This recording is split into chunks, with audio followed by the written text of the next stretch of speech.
धारदार कोयता हातात घेऊन खुलेआम फिरणाऱ्या आणि लोकांवर दहशत माजवणाऱ्या कोयता गँगचा कायमचा बंदोबस्त करण्यात यावा या प्रकरणी त्यांच्या विरुद्ध सोनगीर पोलीस स्टेशनला गुन्हा दाखल करण्यात आला आहे। परंतु कोयता गँगचा बंदोबस्त करण्याऐवजी पोलीस सहकार्य करीत असल्याचा आरोप कापडणे गावातील संतप्त झालेल्या ग्रामस्थांनी प्रसारमाध्यमांशी बोलताना केला। कापडणे येथील सुमारे 300 ग्रामस्थांनी धुळे येथे मोर्चाने येऊन जिल्हाधिकारी तसेच जिल्हा पोलीस प्रमुखांना तशा आशयाचे एक निवेदन दिले। जिल्हा प्रशासनाला दिलेल्या निवेदनात नमूद केले आहे की कापडणे गावातील राहुल देवीदास पांचा व उमेश अंबादास सिलावट हे गावगुंड हातात कोयता घेऊन खुलेआम दहशत माजवितात। तसेच भवानी चौकात ग्रामस्थांना अडवून कोयता मानेवर ठेवतात व दहशतीने वसुली करतात। तसेच हातपाय छाटून टाकेन अशा धमक्या देतात। या संदर्भात गावातील भरत भीमराव पाटील व दत्तात्रय पुंडलिक पाटील यांनी सोनगीर पोलिसात रितसर तक्रार दाखल केली। परंतु सोनगीर पोलीस न्याय देण्याऐवजी गावगुंडांना सहकार्य करीत असल्याचा आरोप करण्यात आला। संतापलेल्या ग्रामस्थांनी कापडण्याहून धुळे गाठले आणि जिल्हाधिकारी तसेच जिल्हा पोलीस प्रमुखांना निवेदन दिले।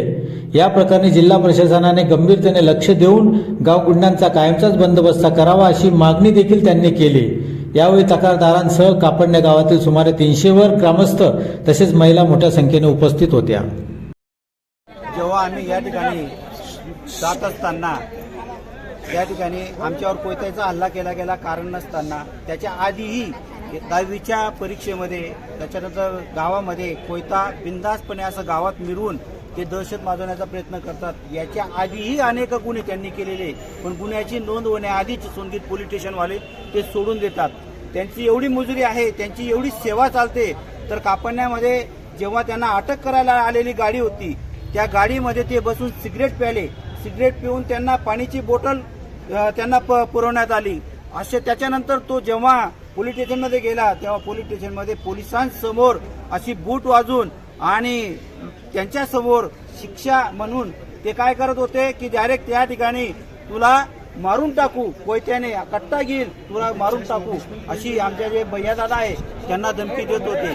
त्या धमकीतून त्याच्यानंतर त्यांनी सांगितलं हे पोलीस आमचे सर्व बांधलेले आहेत, आम्ही आपटे देतो, आम्ही चोऱ्या करतो, आम्ही वाटा पाडतो, अशा अनेक गोष्टी त्यांच्या पोलिसांसमोर झाल्या।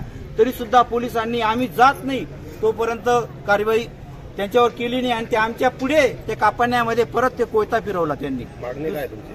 आमची मागणी अशी आहे की हे जे दहशत आहे, कोयता गँग आहे, यांचा नायनाट व्हायला पाहिजे। कारण आमचं कापडणं गाव तंटामुक्ती गाव आहे आणि या गावामध्ये जर असे दहशतवाद असतील, पोलीस प्रशासनाचा या ठिकाणी हात असेल तर त्यांना निश्चित शिक्षा व्हायला पाहिजे। कारण आम्हाला इथपर्यंत यायचं कारण असं आहे की पोलीस प्रशासन, सोनगीर पोलीस प्रशासन या ठिकाणी अजिबात लक्ष देत नाही।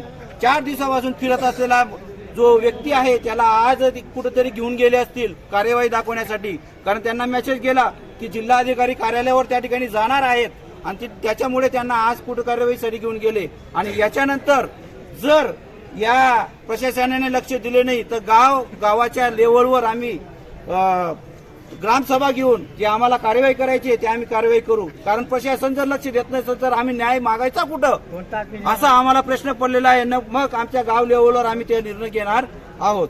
सर्वात महत्वाचं म्हणजे या ठिकाणी कारवाई झालीच पाहिजे आणि होणारच करावीच लागणार आहे, नाहीतर मग आम्ही पोलिसांवरचा आणि प्रशासनावरचा पूर्ण विश्वास उडणार आहे। कारण हे ग्रामस्थ आमचे कापडनेवासी आहे, हे सर्व चिडलेले आहेत। काल पण जवळजवळ 300-400-500 लोकांनी निवेदन दिलं कापडण्यामध्ये।